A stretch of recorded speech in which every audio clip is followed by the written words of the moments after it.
Lucky Radhika के व्यवहार से परेशान हो गया था, लेकिन उसे ये भी समझ में नहीं आ रहा था कि वो आखिर परेशान हो क्यों रहा था। ऐसे में उसे लगा कि वो राधिका से जितना दूर रहेगा उसके लिए उतना अच्छा रहेगा। इसलिए उसने तुरंत अपना सामान जमाया और होटल से निकल गया। जब लकी होटल से बाहर आ रहा था तो एक गाड़ी में बैठे कुछ लोग लकी पर नजर रखे हुए थे। उनमें से एक आदमी लकी को जान से मार देना चाहता था, लेकिन दूसरे आदमी ने उसे रोक दिया था। लकी इन सब बातों से अनजान जब एयरपोर्ट आया तो उसे प्रीतम का फोन आया। वो काफी परेशान नजर आ रहा था। गर्वित गायब हो गया था और प्रीतम को उसका ठिकाना कहीं नहीं मिल रहा था। परेशान प्रीतम को बाजार में गर्वित का कोई सुराग नहीं मिला तो वो सीधा दिल्ली यूनिवर्सिटी में चला गया। वहां जाते ही उसके सामने अमित आकर खड़ा हो गया था। मैंने सब जगह तलाश करवा ली है यार, लेकिन वो यहां तो नहीं आया था, अमित ने कहा। मैं भी बाजार में सब जगह पूछ आया हूं।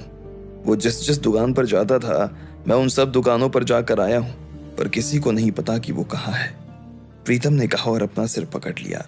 अमित भी परेशान सा अपनी कमर पर हाथ रखे खड़ा था। वो बस इधर उधर देखता जा रहा था। अच्छा, तूने उससे बात की? हाँ यार, उसे भी फोन कर लिया, पर उसे भी गर्वित के बारे में कुछ नहीं पता है। उसने उससे फोन भी करने की कोशिश की, लेकिन वो उसका भी फोन नहीं उठा रहा है, प्रीतम ने कहा। और लकी? लकी ऑस्ट्रेलिया गया हुआ है। अभी थोड़ी देर पहले ही मेरी उससे बात हुई थी। वो निकलने वाला है। तूने उसे कुछ बताया नहीं ना? अमित ने पूछा। नहीं यार, पागल है क्या? मैं अभी उसे सब बता देता तो वो और ज्यादा परेशान हो जाता। उसकी आवाज से ही ऐसा लग रहा था कि वो पहले से ही परेशान है, प्रीतम ने कहा।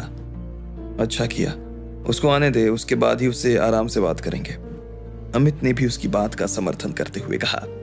इतने में रोशनी भी वहां पहुंच चुकी थी। वो भी भागते भागते आई और उन लोगों के साथ में आकर खड़ी हो गई। कुछ पता चला? अमित ने पूछा। नहीं यार, सब लोगों से पूछ लिया, तलाश भी करवा ली, लेकिन कोई ठिकाना नहीं मिल रहा है। कुछ होटल्स में भी तलाश करवाई है, लेकिन उसने कहीं चेक इन ही नहीं किया है। तुम लोगों ने अपने हॉस्टल में जाकर देखा है क्या? रोशनी ने पूछा। अरे हम दोनों बस वहीं जाने वाले थे, तुम्हारा ही इंतजार कर रहे थे, प्रीतम ने कहा और फिर तीनों उनके हॉस्टल की तरफ रवाना हो गए। कुछ देर के बाद वो जैसे ही हॉस्टल पहुंचे तो देखा दरवाजा खुला हुआ था। वो तीनों अलग अलग गलियारों में गए और उन्होंने आवाज लगानी शुरू कर दी। गर्वित, गर्वित, गर्वित। उनकी आवाज सुनकर हॉस्टल के ढेर सारे लड़के अपने अपने कमरे छोड़कर बाहर आ गए। क्या हुआ प्रीतम? अरे अमित भाई, क्या बात हो गई? हाँ हाँ, इतना परेशान क्यों नजर आ रहे हो भाई? इतने में हॉस्टल के लड़कों ने बाहर आकर अमित और प्रीतम से पूछताछ करनी शुरू कर दी।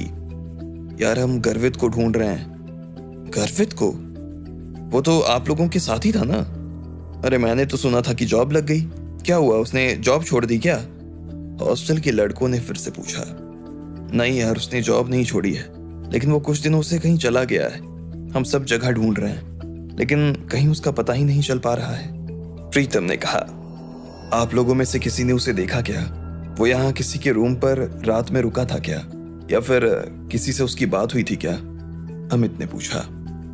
नहीं अमित भाई, मुझसे तो उसकी कोई बात नहीं हुई है। हाँ हाँ, अगर यहाँ वो रुकता भी तो श्याम के कमरे में ही रुक सकता था। वो ही उसके गांव से है। श्याम, वो तेरे कमरे में रुका था क्या? इतने में एक लड़के ने श्याम नाम की एक लड़की से पूछा। नहीं भैया, गर्वित भैया तो यहाँ आए ही नहीं। मेरी तो उनसे बात हुए वे बहुत टाइम हो गया है, श्याम ने कहा।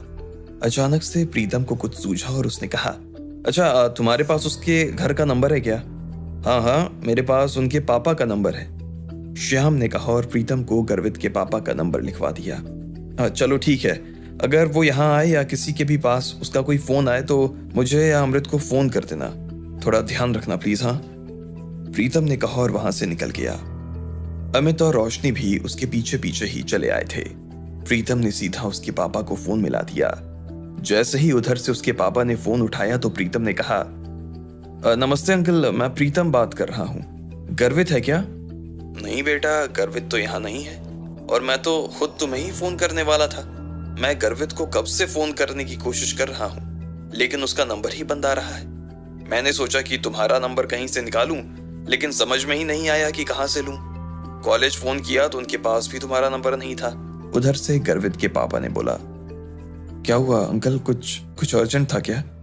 प्रीतम ने पूछा। उसे उम्मीद नहीं थी कि जिस तरह से वो खुद गर्वित को ढूंढ रहा था, उसी तरह से उसके पापा भी उसके लिए परेशान हो रहे थे। अरे बेटा, वो उसकी मम्मी की दवा लेकर आनी थी। महीना शुरू हो गया है ना, तो दवा खत्म हो गई। मैं उसे इसलिए फोन कर रहा था कि थोड़ा पैसा डलवा देता। हालांकि दुकान वाले ने 4 दिन की दवा तो उधार दे दी है, पर वो कल तक खत्म हो जाएगी। अब उसके बाद वो शायद उधार ना दे। इससे पहले कि गर्वित के पिता अपनी बात खत्म कर पाते, प्रीतम ने बीच में कहा, अरे नहीं अंकल, आप उधार की दवा मत लेना। आप मुझे अपनी बैंक डिटेल्स दे दीजिए, मैं खुद आपके खाते में पैसे डलवा देता हूँ। नहीं बेटा, तुम क्यों परेशान हो रहे हो? गर्वित डलवा देगा। हो सकता है कि उसका मोबाइल खराब हो गया हो। वैसे भी तुम दोनों साथ में ही तो थे ना? गर्वित के पिता ने पूछा। हाँ, हम साथ में ही थे अंकल, लेकिन वो कंपनी के टूर पर बाहर गया हुआ है और वहाँ इंडिया का नेटवर्क काम नहीं करता है। शायद ये बात उसे मालूम नहीं होगी, इस वजह से वो आपको पैसे नहीं भेज पाया होगा। एक काम करो, आप मुझे अपनी डिटेल्स दे दो, मैं आपके खाते में पैसे भेज देता हूँ, प्रीतम ने कहा। अच्छा ठीक है बेटा, उधर से उसके बूढ़े बाप ने कहा और फोन काट दिया। इधर अमित और रोशनी जो खड़े होकर उसकी सारी बातें सुन रहे थे, वो और ज्यादा परेशान हो गए। अमित को तो गर्वित पर गुस्सा भी आ रहा था और उसने कहा, कितना लापरवाह लड़का है यार, यहाँ माँ की दवा खत्म होने वाली है और वहां खुद मोबाइल बंद करके बैठा हुआ है। नहीं यार, वो लापरवाह तो नहीं है, पता नहीं उससे कैसे ये चूक हो गई। मुझे तो उसकी बहुत चिंता हो रही है यार, प्रीतम ने कहा। तुम लोग पुलिस में रिपोर्ट क्यों नहीं लिखवा देते हो? बेकार में परेशान हो रहे हो। नहीं, पहले लकी को आ जाने दो, उसके बाद पुलिस में जाते हैं। वैसे भी पुलिस तो वही करेगी ना जो हम कर रहे हैं। एक बार लकी आ जाएगा और पुलिस से कहेगा तो पुलिस जल्दी एक्शन लेगी, प्रीतम ने कहा। लेकिन उसका इंतजार करने के चक्कर में कहीं देर हो गई तो? देर होनी होगी तो हो गई होगी। वैसे भी हम अपनी कोशिश तो कर ही रहे हैं ना। एक बार उसे आ जाने दो, उसके बाद देखते हैं, प्रीतम ने कहा। यह सही कह रहा है, वैसे भी रात बहुत हो चुकी है, हमें अब घर चलना चाहिए। कल तक लकी भी आ जाएगा, उसके बाद आगे का काम शुरू करते हैं, अमित ने कहा।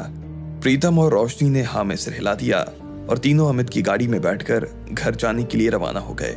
उधर जब अमित, प्रीतम और रोशनी अमित के घर जाने के लिए रवाना हो गए थे, तब इधर लकी भी इंडिया पहुंच चुका था। पूरे रास्ते वो बस यही सोच रहा था कि आखिर प्रीतम इतना परेशान क्यों नजर आ रहा था। जैसे ही वो एयरपोर्ट से बाहर आया तो उसने सबसे पहले प्रीतम को फोन किया। हेलो, कहाँ है? मैं दिल्ली एयरपोर्ट आ गया हूँ। ठीक है, तुम लोग कहीं जाना मत, मैं बस घर ही आ रहा हूँ, लकी ने कहा और फोन काट दिया। प्रीतम ने उसे भी अमित के घर बुला लिया था। लकी ने टैक्सी पकड़ी और सीधा वहां जाने के लिए रवाना हो गया। जैसे जैसे वो अमित के घर के पास आता जा रहा था, वैसे वैसे उसकी चिंता बढ़ती जा रही थी। उसने सोचने की बहुत कोशिश की कि आखिर बात क्या थी, लेकिन उसे कुछ भी कारण नजर नहीं आ रहा था। ऐसे में उसने अपनी आंखें बंद कर ली और अपनी जगह पर बैठ गया। कुछ देर के बाद उसकी गाड़ी अमित के घर के बाहर आकर खड़ी हो गई थी। प्रीतम, लकी ने सामान दरवाजे पर छोड़ा और सीधा अंदर चला आया। उसने देखा कि अमित, रोशनी और प्रीतम तीनों सोफे पर बैठे हुए थे। उन तीनों की शक्ल देखकर ही वो समझ गया था कि वो लोग काफी परेशान थे और बस उसके आने का इंतजार कर रहे थे। क्या बात हो गई, सबके सब बड़े परेशान नजर आ रहे हो? लकी ने खड़े रहकर ही पूछ लिया। लकी, 2 मिनट बैठ, जूते उतार ले। रोशनी, जरा इसके लिए पानी लेकर। नहीं, मुझे पानी वगैरह नहीं चाहिए, मुझे यह बताओ कि बात क्या हुई है और गर्वित कहाँ चला गया, वो दिखाई क्यों नहीं दे रहा है, लकी ने पूछा। इतने में अमित और प्रीतम ने एक दूसरे को देखा और लकी को बैठाने के लिए खड़े हो गए। हालांकि लकी बैठना नहीं चाहता था, मगर फिर भी उन दोनों ने उसे बैठा दिया था। कुछ बताओगे क्या हुआ है, लकी ने पूछा। तो पहले पानी पी ले, 2 मिनट सांस तो ले ले, उसके बाद हम सब बता देंगे, अमित ने कहा। इतने में रोशनी उसके लिए पानी लेकर आ गई। लकी ने पानी पिया और ग्लास टेबल पर रख दिया। इसके बाद वो उन लोगों के चेहरे देख रहा था। लकी, बात ऐसी है कि गर्वित कहीं गायब हो गया है, प्रीतम ने कहा। क्या? लकी ने जैसे ही ये सुना तो वो हैरान हो गया।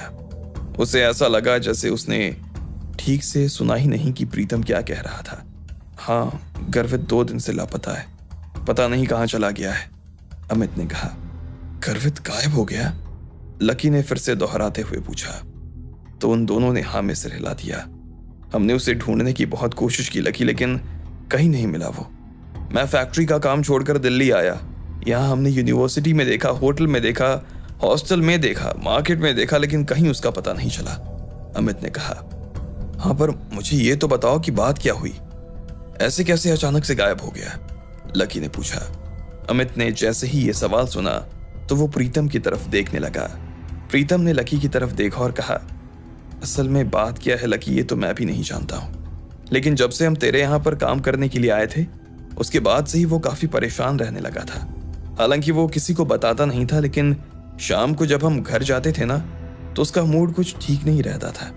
मैंने उससे बात करने की कोशिश भी की तो उसने मुझे कुछ ठीक से बताया नहीं। मैंने सोचा कि उसे तेरे सामने लेकर आऊंगा और हम सब बैठकर उससे बात करेंगे, लेकिन वो उसके लिए भी तैयार नहीं था। फिर जब तू ऑस्ट्रेलिया चला गया तो उसके बाद से वो और ज्यादा परेशान रहने लगा। उसने इस बीच में शराब पीनी भी शुरू कर दी लकी, प्रीतम ने कहा। लकी ये सुनते ही हैरान हो गया। उसने फिर से शराब पीनी शुरू कर दी? बीच में तो उसने शराब छोड़ दी थी ना, लकी ने पूछा। हाँ, काफी टाइम पहले ही वो शराब छोड़ चुका था, लेकिन अब फिर से पीने लगा और हर रोज पी रहा था। मैंने उसे बहुत बार पूछने की कोशिश की, लेकिन वो मेरी किसी बात का ठीक से जवाब ही नहीं दे रहा था लकी। फिर तेरे जाने के बाद एक दिन जब मैं सुबह ऑफिस के लिए उठा ना और उसे उठाने के लिए गया तो देखा कि वो अपने कमरे में ही नहीं था। उसका कुछ सामान भी वहां नजर नहीं आ रहा था। मुझे लगा कि वो नीचे गया होगा, पर वहां भी नहीं था वो।